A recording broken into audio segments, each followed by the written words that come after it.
so much for staying with us. Now, general elections are expected to be held in the Democratic Republic of the Congo on 20 December 2023. Simultaneous elections will be held for the president, almost all of the members of the National Assembly, almost all of the elected members of the 26 provincial assemblies, and for the first time under the new constitution, members of the limited number of commune, municipals or councils rather, will also be taking place. Now, these elections are the first to be held for the fourth election cycle under the 2006 constitution, and 6 more elections will follow in 2024, 5 of which are indirect. To give us a feel of the atmosphere and to the build-up of the elections, which are now joined by NBC's Ndishishii Hamufungu via Zoom all the way from Kinshasa. Very good evening, Ndishishii. Thank you so much for joining us. John, very good evening to you. Very good evening to the team there at the NBC and, of course, to our wonderful viewers. Thank you so much for having me here. Such a pleasure, Ndishishii. Now, this is the first time in the DRC. Can you share with us your experience in Kinshasa so far? Very much. It's my first time in the DRC, in the capital, Kinshasa. And, John, I must say, it is quite an interesting place. The DRC is perhaps one of the most populated countries on the continent, with roughly 95 million people since the last statistics of 2021.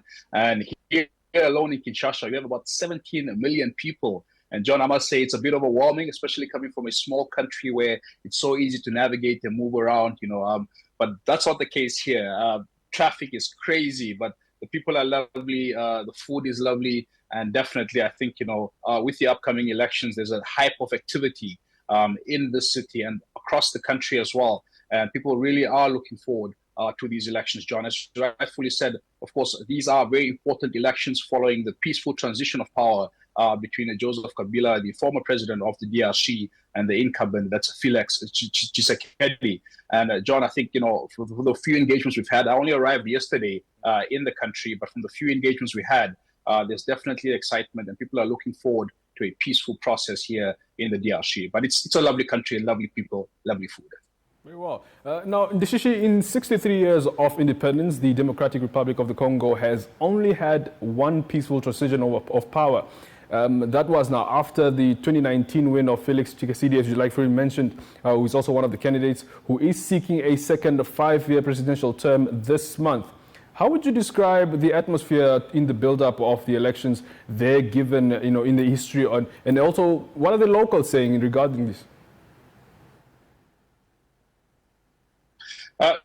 John, I think there's a large, for the large part, there is concern around how these elections will be conducted. As you rightfully said, 63 years, we know the DRC has had so many conflicts, so many coup attempts. The raging conflict in the northeastern parts and eastern part. We also know that, of course, just last week, its northern neighboring country, that's Rwanda. Just last week, of course, President Tshisekedi once again pointed out that, President Kagame is perhaps behind these M23 rebels, or fueling this conflict caused by the M23 rebels, even referring to President Kagame as an Adolf Hitler, for instance. When you look at the DRC and the history of the DRC, a lot of concern is around how these elections will be conducted and if it will be conducted in a free, fair, and ultimately safe manner. That is the biggest concern, John. Just leading up to these elections, we saw during the registration of voters, some 30 people, electoral officials, lost their lives, partly due to the flooding that was experienced in the country, but also to the ongoing conflict in the eastern and northeastern parts of the country. So I think for many people here, the biggest concern is that peace will remain. That is the biggest concern for them, that these elections will come and that they will go and that peace will remain as far as these elections are concerned.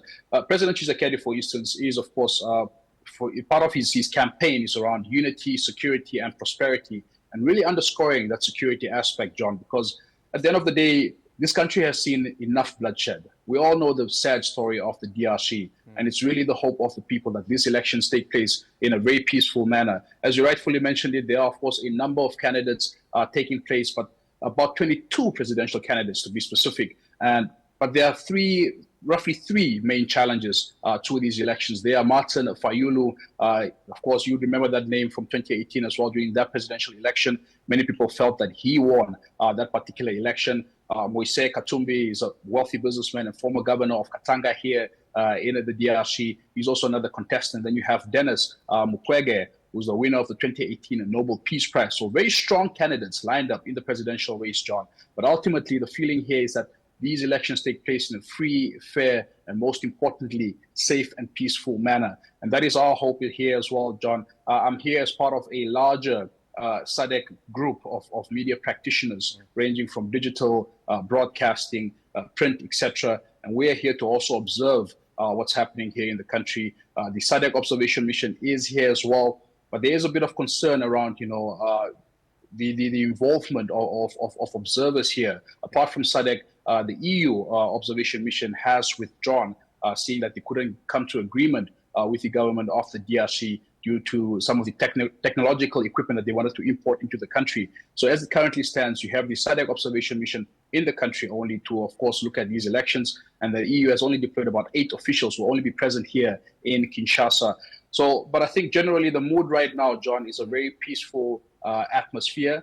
I must say Kinshasa city is donned in campaign material. Almost every billboard, and regardless of the size, is filled with candidates. And there is much excitement about these elections here. All right, Ndishishii, thank you so much for that update, and we wish you all the best for the rest of the elections. Thank you so much.